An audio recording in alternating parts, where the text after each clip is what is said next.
কলবের ময়লা পরিষ্কার করার জন্য দিল নরম করা দরকার।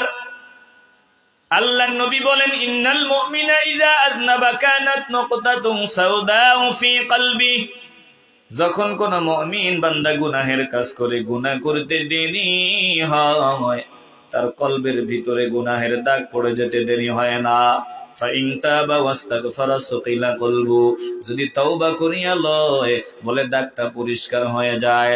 ওয়া ইন যাদা যাদাত হাত্তা তালুয়া কলবাহু, যদি বান্দা তওবা না করে হরদম গুনাহের কাজে মগ্ন হয়, গুনার পর গুনাহ করতে থাকে, বলে কলবের দাগটা বাড়তে বাড়তে একটা সময় সমস্ত কলবটা নষ্ট হয়ে যায়।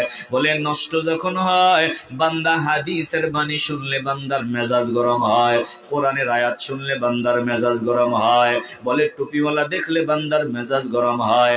আলহামদুলিল্লাহ।